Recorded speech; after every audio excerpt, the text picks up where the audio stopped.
Global Business Insights podcast from PS Learning, featuring your hosts Dr. Charlotte de Brabant and Max Kent, bringing you the leading global experts and thought leaders from all industry sectors to give you cutting-edge key insights into the future of business, technology and thought leadership. Hey guys, thank you all so much for tuning in and joining us in this very special session with a very dear friend, Sarah Scudder. My goodness, Sarah, I've been with at so many procurement conferences in the past years, and you know, we met each other over such thought leadership. So I'm really glad you could join us today. Thank you for your time, and especially joining us in our Global Business Insights podcast, talking about the future of sourcing.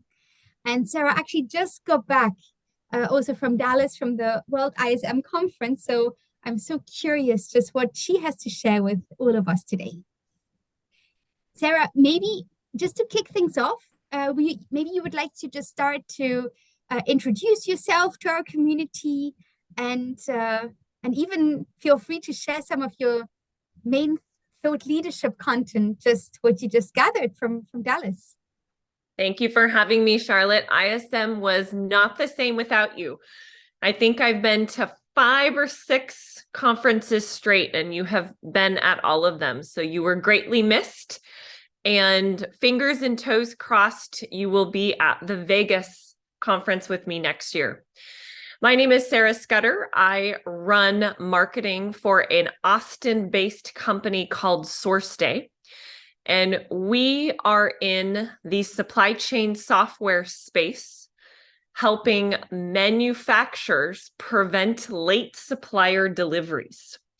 I actually started my career on the indirect side and spent many years in marketing procurement before I made a major life move and decided to uproot myself from living in California for 38 years. And I took a job with SourceDay, packed up my bags and moved to Austin on a Sunday, started my new job on Monday. And that was the end of 2021. And one of the reasons why I was so interested in joining the SourceDay team was their focus in the direct materials space. I did not come from direct materials nor manufacturing, was very fascinated by that part of the business and industry, and decided it would be a really incredible opportunity for me to get some experience in a new part of supply chain. So I've been with the company about just under 2 years and have had the absolute privilege of building out our marketing team, setting our go-to-market strategy, and really managing our education and thought leadership as it pertains to direct materials procurement and helping manufacturers. As you mentioned, Charlotte, I was at ISM in Dallas. I actually drove from Austin to Dallas. My first time doing the drive, it was about 3.5 hours. I spent the weekend there, and then I did what I call lobby crashing, where I hung out and networked with people in the lobby and between sessions and hosted dinners at night. Had a fabulous time, met many, many new contacts, people that I probably wouldn't have run into otherwise. And a couple takeaways from the conference.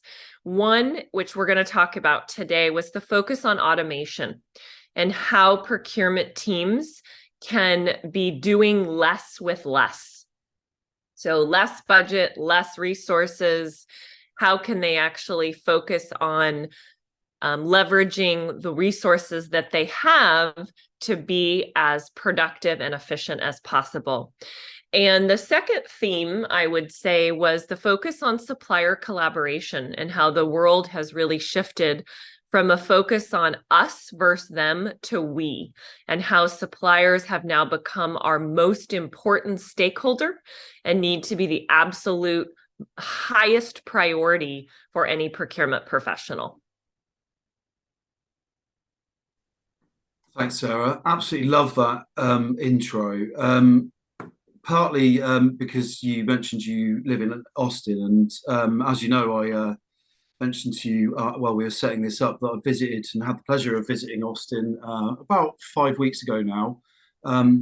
Partly getting into podcasting. There's a rather famous podcast host who happens to live there too, which is one of my reasons for getting into this. And had the pleasure of going to his comedy mothership as well on the time, and spent most of my time on 6th Street. So please do tell me more about Austin on this as well. But just to couple that with a bit more of a business related question, once you've spoken about that, do please go into what you think the key technical advancements are in your area, because I'm really keen to hear about this.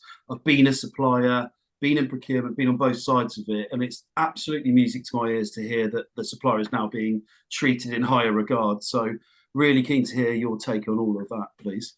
Yeah.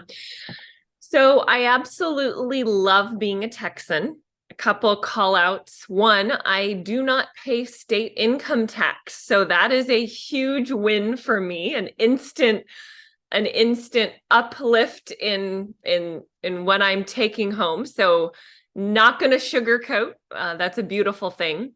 Texans are also probably the nicest people I have ever met. I'm a very social person. I like to say hello and wave and make friends when I'm out and about. And I feel like Texans are that same way, and they're always saying hi and offering a hand and just being super, super generous. There's also a ton of really fun stuff to do in Austin. So it's nice to be able to get out at nights and on the weekends and explore the music and art and all the different things that the city has to offer. So of all the places that I would be moving, I would say Austin was probably on my top 3 list. So I feel very fortunate that SourceDay happened to be based there.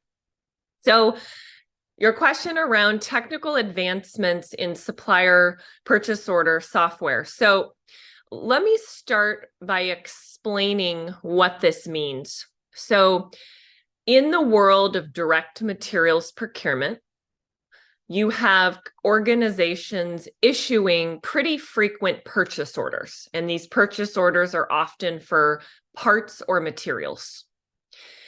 And when you're issuing a purchase order, there's often several line items on that purchase order. So you may have 10 or 20 or 30 line items, and that is a breakdown of all the different parts and or materials that you need to purchase from a specific supplier. Well, back in the day, pre-COVID, there weren't a lot of changes that would happen. So a buyer would issue a purchase order, the supplier receives the purchase order, would hopefully acknowledge receipt, and then they would fulfill the order. And it was a pretty seamless process. You could count on you're going to get your parts and materials on time most of the time per your specs on the purchase order. Well, COVID hit, and that was no longer the case. Suppliers were getting purchase orders that they, one, were not able to fulfill at all. So they actually did not have parts and materials and were not able to fulfill any of an order, or they were maybe only able to fill a partial. So instead of 100 widgets, the supplier may be able to fulfill 25 of those 100. Then on top of that, you have extended lead times. So the purchase order may say, I need this part or material in 2 to 3 weeks. The supplier may say, we can't fulfill this for 6 months. Do you still want it? So when all of those changes started happening, it caused a lot of challenges for the buyers, because they had this uncertainty, not knowing when they were going to be getting their parts and materials. And if you are working for a manufacturer and you don't know when you're getting your parts and materials, your production line scheduling becomes very, very challenging and potentially may shut down. You may have your team staffed on certain shifts around the clock, and when something doesn't arrive, you have to completely shut that entire operation down, which is very, very expensive, lost revenue, and you potentially are going to risk losing customers because you're not going to be able to fulfill your orders when you say you are. So this is where an organization like SourceDay comes into play. And it's around supplier visibility and supplier collaboration. And what it means is it's really important for a buyer and supplier to collaborate in real time. So it allows a supplier to instantly let a buyer know on a specific line item, there's a price, quantity, and or delivery date change. And the buyer and the supplier can communicate back and forth immediately about that change. The buyer can then approve it. And then a software like ours will automatically update the ERP and the purchase order with those changes. And that is so, so important because that allows a buyer to know if there's going to be a shortage or if there's going to be an issue fulfilling an order. So they have time to pivot and put an alternative solution in place. The worst thing in the world is for a buyer to not know a part or material is not arriving. The day comes and they don't get it, and then it's too late for them to go and figure out a solution or find an alternative supplier. Thank you so much, Sarah, for sharing. And I'm just curious to further understand how will actually supplier purchase order automation software integrate with other business software systems in the future, just because that is always such a challenge. Yeah, so a software like ours, which allows a buyer and supplier to collaborate on direct material POs in real time, cannot operate in a silo because one, you need to be able to pull purchase order data into the system to know what has actually been ordered. And you then need to be able to push changes once they're made to a purchase order, needs to go back into the ERP to update the purchase order. So you actually know what those changes are so you can pivot and plan and have accurate reporting. So being able to take software like ours and allow it to integrate with other systems is absolutely essential. For us, we've prioritized and focused on the ERP integration. That is the most important integration because the ERP is the one issuing the purchase order. And that's kind of like the central source of truth and the hub for direct material purchase orders. So we have a direct integration back into 6 different ERPs. These are ERPs that are very focused on the manufacturing space. Our plan is to, in the future, expand and have integrations with additional ERPs. But right now we're focused on those 6. The other thing to think about is open APIs and EDIs, which something we're also prioritizing and looking at is how can we make our software even easier to integrate with many other third-party systems through an open API or an EDI. It's fantastic hearing this because I think if I take my own experiences working with software and with solutions like this, much more on the indirect side, where I can see benefits to this in areas such as catering and ordering in food. When the PO changes from week to week, you order some sandwiches. I'm talking large scale, multi-site businesses. Yep. They're ordering perhaps food deliveries or janitorial supplies deliveries or office supplies, things like that. And that's certainly myself and Charlotte's background. The POs on that can change as well due to stock issues and things like that. I can also see that being a benefit. And beyond that, some of those features almost being white labeled from SourceDay and integrating into the larger ERPs because they can offer it as part of their feature set. Is that part of the new features we can expect to see in the sort of next generation of this kind of software, do you think? Yeah, so I would say our focus is probably going to remain on the direct side just because our founders come from manufacturing. Manufacturing's really been the focus as to how the system was built out. But I will say having the ability to integrate with, many different applications, I think is going to be a priority and focus for us, and expanding the ERPs that we integrate with will definitely be a focus. I will also call out, I think, something that's really important and seems very, very basic and almost obvious, but is a big challenge for a lot of people in direct materials, is purchase order acknowledgement. So if I'm a buyer and I'm spending 5 or 6 hours of my day in email right now, trying to go back and forth and look at all the changes coming in from the suppliers, responding to all those changes in an email, then trying to put everything in a spreadsheet and run formulas and figure it out, then going back into my ERP and trying to manually make updates, there's just not enough time in the day. And one of the things that often goes by the wayside is having buyers follow up with suppliers to confirm receipt of a purchase order. So one of the things that we've built into our platform is automating reminders about receiving purchase orders.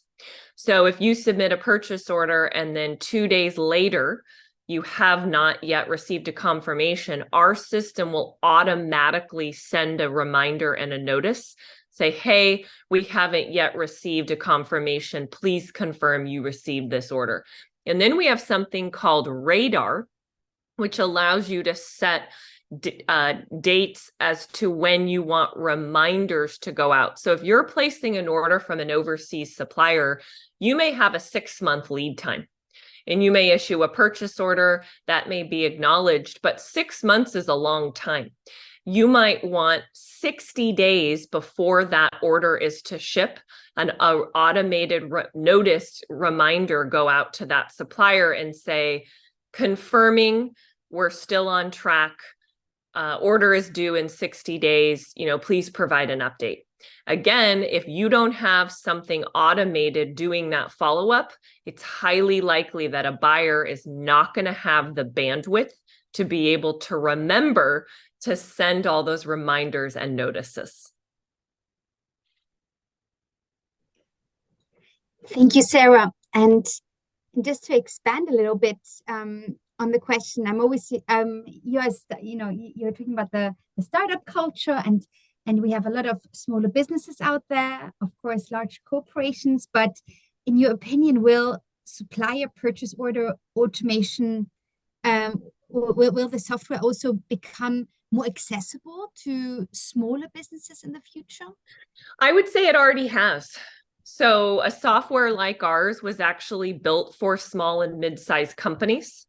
So when my co-founders started SourceDay and built the software, it was actually built with this market in mind. And this means that the functionality and the price point is something that's manageable and affordable for small and mid-sized manufacturers. It's not something that's priced like an enterprise software where you're going to need to, work for a much larger organization to be able to afford something like that. Certainly, when you mentioned the pandemic being the catalyst for how this happened and how this technology has come about and being increasingly more valuable. Now we're out of the pandemic. What's the sort of next evolution of this that you see? Yeah, so I think the theme of direct materials procurement is going to become more and more focused on supply chain visibility. And what this means is procurement professionals having real-time insight into every aspect of their supply chain from start to finish. Our software and where we play is in one piece of that, but I see the next evolution being from the issuing of the purchase order all the way through delivery. And a lot of that will come on the freight and transportation side. There's still definitely a challenge where purchase order is issued, you've got all the changes that happen back and forth, supplier then produces the order and ships it, and then there's no visibility into the order once it actually ships. So I see that visibility extending into having real-time updates as to where the order is in transit, and then when the order actually is delivered. Again, seems kind of obvious and basic that it would be easy to know when something arrives at a warehouse, but there's often a delay from when a distributor or manufacturer, in some cases, knows when something's been delivered, especially if it's a large warehouse. And that can impact revenue because you may not be able to recognize revenue a lot longer because you didn't know something arrived. Therefore, it didn't ship as quickly as it could have. Wonderful. And now let's switch to one of course, my personal passions. As you know, I do a lot of talks on security, cybersecurity, all of that front. And maybe you can just expand a little bit what kind of security features would you or will be implemented in order to prevent fraud and hacking attempts? Yeah. So I would say one of the biggest security features is moving out of email and spreadsheets. And it is very easy for something to get hacked or picked up if you are managing your supply chain via email or a spreadsheet. So to me, that's a very low barrier to entry for fraud or for a data security breach. So by taking out the factor of having to use email and spreadsheet to communicate and collaborate on purchase orders and having that done in a supplier portal like ours already is a big boost and a much more secure process because everything is done within a system. And organizations like ours have security measures in place to prevent, hacking and different things from happening. I would also say when you are sending purchase orders, there's often what I call support material that needs to go along with it. So I may have a CAD drawing, I may have some support material that needs to go with the purchase order. And a tool like ours allows you to attach notes and send support material to the suppliers back and forth. Again, if you don't have something in place and you're using email to do that, much, much higher risk. Thank you very much. One of the things that's a real theme of our podcast is clearly AI. We've had lots of discussion about ChatGPT and all the new technologies coming through. Where do you see AI and those kind of new machine learning technologies having an impact in your area? Yeah, I mean, to me, it's all around automating very manual, mundane tasks. So a buyer having to spend, 3, 4, 5 hours a day doing manual follow-up, manual communication, manual changes, I think that will completely go away. And a buyer will be able to then focus on the supplier management piece and being much more strategic in building and maintaining relationships with suppliers and having time to be able to collaborate and work with suppliers on innovation and new ideas. So all of that day-to-day follow-up email type work, I think will completely go away. Fantastic. And maybe you could just expand a little bit. We are a big procurement community, and I think COVID taught us to definitely give and take. It's all about partnerships. It's all about relationships. And I think the role of procurement has definitely changed a lot from this whole being the good guy, bad guy. Now it's about matter of communicating expectations, being there for each other.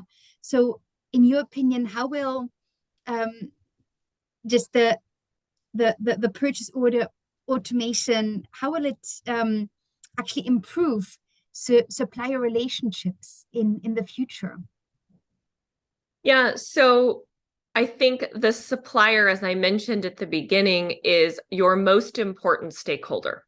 It is no longer we're competing against our supplier. We're trying to nickel and dime and squeeze our supplier. It's our supplier is a very, very key central part of our business. And without them, we will not be successful.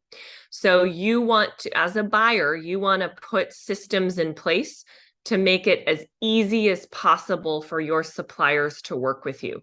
And that means automating tasks for your suppliers as well. So if your supplier is getting purchase orders and having to manually review them and go line item by line item and then send emails about price, quantity, delivery date changes, or about different things that need to happen based on the purchase order, somebody on your supplier team on the supply side is having to go and spend a lot of time. And that doesn't make you a customer of choice, and that doesn't make you easy to work with. So the user interface and the ease of use of how you make it the supplier experience for your suppliers is so, so important.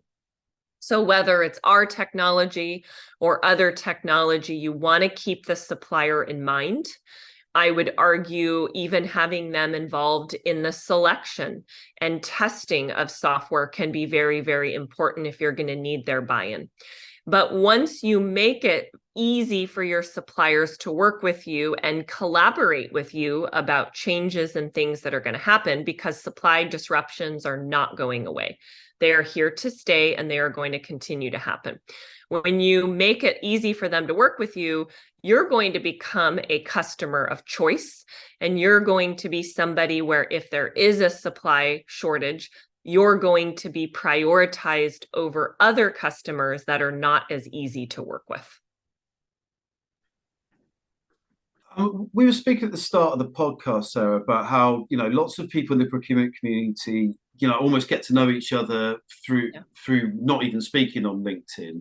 The difference now, with having seen lots of your content online, which is all really compelling, now actually hearing what the software does, I'm really sold on this, because I think it's, being in the supplier position, I can see exactly why you would need this from all of those angles. Just to sell this a bit further, give me a few features and benefits, some of the cost savings or some of the other things that perhaps a client looking to buy or a customer looking to buy into, invest into SourceDay might experience and might benefit from. Yeah. So cost savings is always a tricky one because not all companies track the same metrics.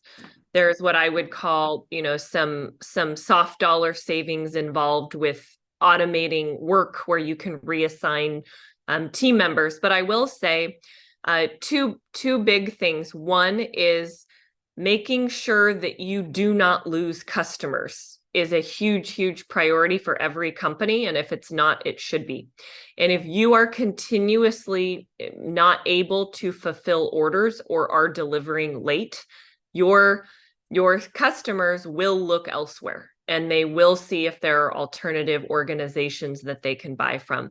So being able to fulfill and deliver on your commitments is a really, really important thing. Now, is there a way to put a cost savings metric behind that? Maybe. But I think it's something that's just really important to focus on. Also, the impact of bad reviews. If you continuously do not meet timelines, you're going to have people potentially go online and provide reviews. And there's a lot of negative that can happen if you get bad reviews, and other organizations see that and potentially pivot. The second piece of that is revenue protection. So being able to actually protect your revenue and realize revenue in a timely manner. And what I mean by that is, if you are a retailer or e-commerce brand and you are doing drop shipping, where you actually have your suppliers fulfilling orders directly for you, and you are not getting data back from your suppliers in a timely manner about when things have actually shipped, you are not able to bill and invoice your customers until you know that this is done. So you may have an order ship, and then you may not know it was actually shipped and or delivered till weeks later. That means you are having an impact to your revenue because you're not actually able to bill for and collect that money till after it was actually shipped. So very, very important, especially when you're a small business and cash flow is tight and you need to be able to collect money as quickly as possible from the time of shipment, so you're not having to float all those carrying costs. So two big factors there are keeping your customers happening, revenue protection, and realizing your revenue as quickly as possible. Sarah, what a great summary. Thank you so much for this incredible podcast. You shared so much insight and with us and so much thought leadership. So thank you endlessly for your time today, and especially to the listeners for joining in. And once again, it was a great pleasure having you. And I just cannot wait to be doing the next podcast with you shortly. Thank you all for your time.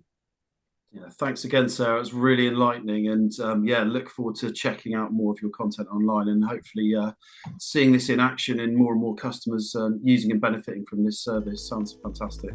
Thank you very much. And if there are any other questions, please get in touch with Sarah.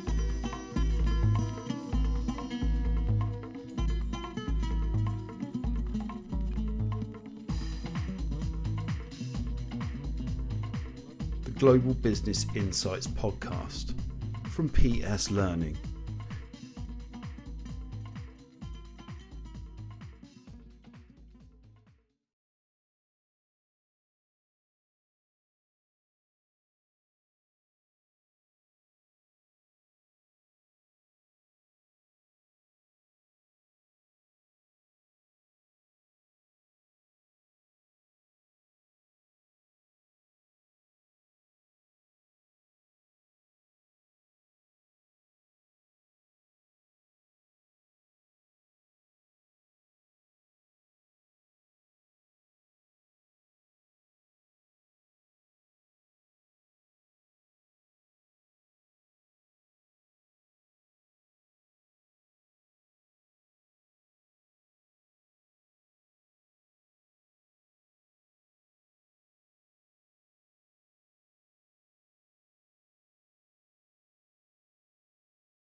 the Global Business Insights podcast